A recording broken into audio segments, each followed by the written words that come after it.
Before the decision, my life was predictable in every way. I lived in Maple Hollow, a small town in the Midwest where everyone knew everyone.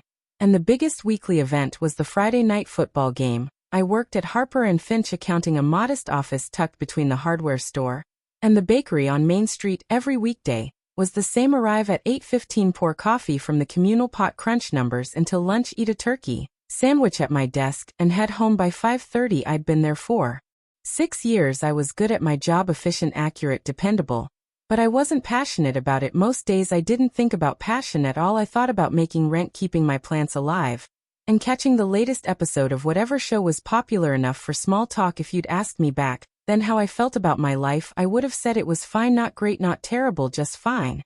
And then the letter came. It arrived on a Tuesday afternoon in an envelope stamped with the logo of Haven Horizons, a non-profit organization I'd applied to volunteer with years ago, and then forgotten about. I slid it open absent-mindedly while waiting for the printer to spit out a stack of spreadsheets. Dear Ms. Bennett, we are pleased to offer you a position as a full-time community outreach coordinator for our new branch in Seattle, Washington.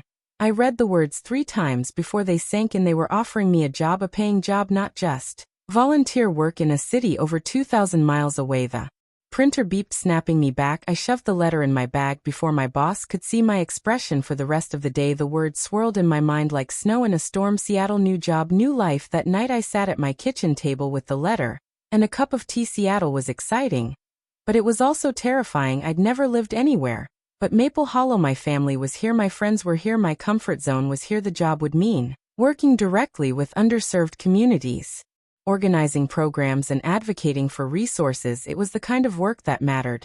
But it also meant leaving everything I knew. I called my mom. It's a big opportunity, she said gently.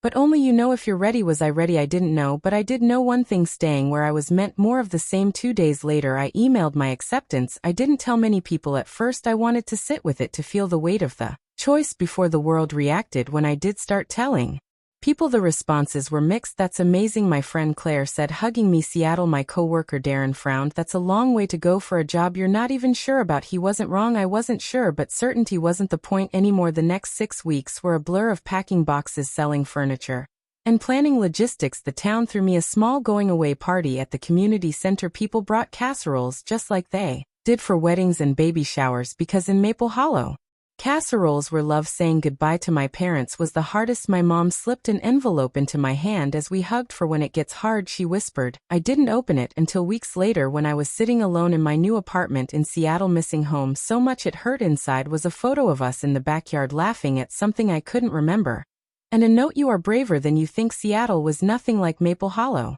The streets buzzed with energy at all hours. People walked fast, coffee cups in hand, earbuds and eyes forward. The air smelled like rain and roasted espresso beans. My new job at Haven Horizons was just as intense as I'd imagined. On my first day, I was given a binder full of program outlines, a list of community leaders to meet, and a schedule packed with back-to-back events. It was overwhelming, but it was also thrilling. For the first time in years, I felt awake. 3 months in, we launched a mentorship program for at-risk youth. I'd spent weeks recruiting volunteers, securing a venue, and coordinating schedules. On the morning of the kickoff, a storm knocked out power in half the city. The venue flooded. Most of the volunteers couldn't make it. I sat in my office afterward staring at the soggy stack of sign-in sheets, fighting back tears. Had I made a mistake coming here? That's when my colleague Jordan appeared in the doorway. Hey, they said we'll reschedule. This is just a bump. Their calmness anchored me. I realized that in this line of work, setbacks weren't the end.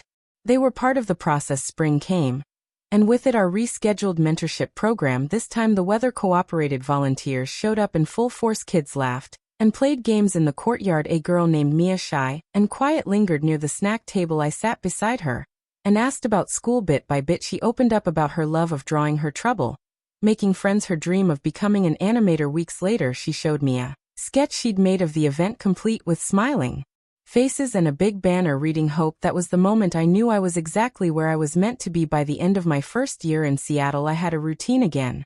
But this one felt different. Mornings began with a walk through the park to the office. Afternoons were filled with meetings and community visits. Evenings often ended at a local cafe with friends I'd made here. I still missed Maple Hollow. I still missed my family. But I didn't feel trapped anymore. It's been 3 years since that letter Arrived. If I'd said no, I'd still be at the same desk in the same office watching the seasons change through the same window. I'd still be living a life that was fine. Instead, I chose uncertainty. I chose to leap. And in doing so, I found a version of myself I didn't know existed. Sometimes a single decision doesn't just change your circumstances, it changes you. I'm still learning, still growing, still facing challenges. But every time I doubt myself, I remember the girl who sat at her kitchen table with a letter in her hand and decided to say yes, and I think she'd be proud.